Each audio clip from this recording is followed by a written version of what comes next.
പൊതുമേഖലാ സ്ഥാപനങ്ങളിൽ നിന്ന് വൈദ്യുതി വാങ്ങുന്നതിനോട് മുഖം തിരിച്ച് സംസ്ഥാന സർക്കാർ.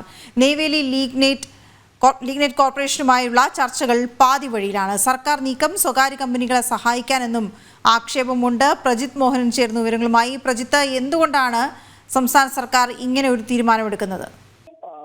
വലിയ വിമർശനം വലിയ രീതിയിൽ ഉയർന്നുകൊണ്ടിരിക്കുകയാണ്. പ്രത്യേകിച്ച് ഈ സംസ്ഥാനത്ത് വൈദ്യുതി വാങ്ങുന്നതുമായി ബന്ധപ്പെട്ട് നേരത്തെ തന്നെ വലിയ രീതിയിലുള്ള ആരോപണങ്ങൾ സർക്കാരിനെതിരെയൊക്കെ നിന്നിരുന്നു. കാരണം വാങ്ങുന്നതുമായി ബന്ധപ്പെട്ട് നേരത്തെ തന്നെ വലിയ രീതിയിലുള്ള ആരോപണങ്ങൾ സർക്കാരിനെതിരെയൊക്കെ നിന്നിരുന്നു. കാരണം പൊതുമേഖലാ സ്ഥാപനങ്ങളെ അവഗണിച്ച് സ്വകാര്യ മേഖലയ്ക്ക് പൂർണ്ണമായും സംസ്ഥാനത്തേക്ക് വരുന്ന വൈദ്യുതിയുടെ അല്ലെങ്കിൽ അത് വൈദ്യുതി വാങ്ങുന്ന കരാറുകളുടെ കുത്തക നൽകുന്നതിനെതിരെ വലിയ വിമർശനങ്ങൾ ഉയർന്നിരുന്നു. ഈ സാഹചര്യത്തിൽ കൂടിയാണ് ഇപ്പോൾ നെയ്വേലിയിലെ സ്ഥാപനവുമായിട്ടുള്ള ചർച്ചകൾ അത് ഏതുവരെ എത്തിയെന്നുള്ള ചോദ്യങ്ങൾ ഉയർന്നത്. നേരത്തെ ഇത്തരം ചർച്ചകൾ നടന്നത് തന്നെ വളരെ രഹസ്യമായി വെച്ചുകൊണ്ടിരിക്കുകയായിരുന്നു സംസ്ഥാന സർക്കാർ എന്നുള്ള കാര്യത്തിൽ തർക്കമില്ല. എന്തായാലും ഇപ്പോൾ വലിയ വിമർശനങ്ങൾ വന്നിട്ടുണ്ട്. കാരണം ന്യൂക്ലിയർ പവർ കോർപ്പറേഷൻ അടക്കമുള്ളവർ, നെയ്വേലിയിലെ ലിഗ്നൈറ്റ് കോർപ്പറേഷൻ അടക്കമുള്ള സ്ഥാപനങ്ങളൊക്കെ സംസ്ഥാനത്തിന് കുറഞ്ഞ നിരക്കിൽ വൈദ്യുതി നൽകാൻ തയ്യാറാണ് എന്നുള്ള വെളിപ്പെടുത്തലുകൾ വരുമ്പോൾ എന്തുകൊണ്ട് അത്തരം ചർച്ചകളുമായി സർക്കാർ മുന്നോട്ട് പോയില്ല എന്നുള്ള ചോദ്യമുണ്ട്. നേരത്തെ KSEBയുമായി ബന്ധപ്പെട്ട് ഇത്തരം ചർച്ചകൾ നടന്നു എന്നുള്ള വിവരങ്ങൾ പുറത്തു വന്നിരുന്നു. പക്ഷേ ഇപ്പോഴും സർക്കാർ അക്കാര്യത്തിൽ ഒരു വ്യക്തത വരുത്താൻ തയ്യാറായിട്ടില്ല എന്നുള്ളതാണ് നമ്മൾ മനസ്സിലാക്കേണ്ടത്. ഇന്ന് മുൻ പ്രതിപക്ഷ നേതാവ് രമേശ് ചെന്നിത്തല അടക്കമുള്ളവർ ഇത്തരം ചർച്ചകൾ സർക്കാർ നടത്തിയിട്ടുണ്ടോ എന്നുള്ള കാര്യത്തിൽ ഒരു വ്യക്തത വരുത്തണം എന്നുള്ള ആവശ്യം മുന്നോട്ട് വെച്ചിട്ടുണ്ട്. പ്രത്യേകിച്ച് ദീർഘകാല അടിസ്ഥാനത്തിൽ നിലനിന്നിരുന്ന കുറഞ്ഞ നിരക്കിൽ വൈദ്യുതി വാങ്ങാനുള്ള കരാറുകൾ സർക്കാർ റദ്ദാക്കി മുന്നോട്ട് പോകുന്നു എന്നുള്ള വിമർശനം വരുമ്പോൾ സംസ്ഥാനത്ത് വീണ്ടും ഈ വൈദ്യുതി നിരക്ക് വർധനവ് അത് സാധാരണക്കാരുടെ തലയിൽ ഇരട്ടടി പോലെ വന്നു വീഴുന്ന ഒരു സാഹചര്യത്തിൽ കൂടിയാണ് എന്തുകൊണ്ട് കുറഞ്ഞ നിരക്കിൽ വൈദ്യുതി നൽകാൻ തയ്യാറായിട്ടുള്ള അല്ലെങ്കിൽ ഈ രീതിയിൽ കുറഞ്ഞ നിരക്കിൽ സംസ്ഥാനത്തിന് വൈദ്യുതി നൽകാനും അതുവഴി ദീർഘകാലാടിസ്ഥാനത്തിൽ സംസ്ഥാനത്തിനും സംസ്ഥാനത്തെ ജനങ്ങൾക്കുമൊക്കെ ഗുണകരമാകേണ്ട ഇത്തരം കരാറുകൾക്ക് സർക്കാർ തയ്യാറാകാത്ത എന്നുള്ള ചോദ്യമുണ്ട്.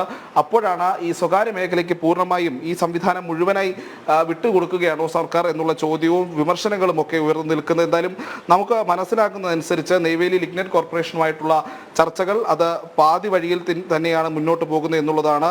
കാരണം നേരത്തെ 2042 വരെയുള്ള യൂണിറ്റിന് 4.29 രൂപയ്ക്ക് വൈദ്യുതി ലഭ്യമാക്കേണ്ട കരാറുകൾ സർക്കാർ റദ്ദാക്കി എന്നുള്ള വിമർശനങ്ങൾ വന്നിരുന്നു. അതിലും വ്യക്തമായിട്ടുള്ളൊരു മറുപടി നൽകാൻ ഇതുവരെ വൈദ്യുത വകുപ്പ് മന്ത്രിക്കോ സംസ്ഥാന സർക്കാരിനോ KSEBിക്കോ കഴിഞ്ഞിട്ടില്ല. ഈ ഘട്ടത്തിലാണ് പ്രത്യേകിച്ച് ഈ നെയ്വേലി കോർപ്പറേഷനുമായിട്ടുള്ള ചർച്ചകളുമായി ബന്ധപ്പെട്ടുള്ള ചോദ്യങ്ങൾ ഉയർന്നു വരുന്നത്. അടുത്തിടെ പുറത്തു വന്ന ചില വാർത്തകൾ പ്രകാരം, ചില റിപ്പോർട്ടുകളൊക്കെ പ്രകാരം ഈ ലിഗ്നൈറ്റ് കോർപ്പറേഷനുമായി സർക്കാർ ചർച്ച നടത്തിയിരുന്നു. ആ ചർച്ചയിൽ സംസ്ഥാനത്തെ KSEBിയുടെ പ്രധാനപ്പെട്ട ഉദ്യോഗസ്ഥരായിട്ടുള്ള ഇപ്പോൾ KSEB CMD ആയിട്ടുള്ള Biju Prabhakar, NLC CMD M Prasannakumar, NLC director M Venkatachalam, KSEB chief engineer MP Rajan തുടങ്ങിയിട്ടുള്ള ഉദ്യോഗസ്ഥരൊക്കെ ഈ നെയ്വേലി ലിഗ്നൈറ്റ് കോർപ്പറേഷനുമായിട്ടുള്ള ചർച്ചകളിൽ പങ്കെടുത്തു എന്നുള്ള വെളിപ്പെടുത്തലുകൾ പുറത്തു വന്നിരുന്നു.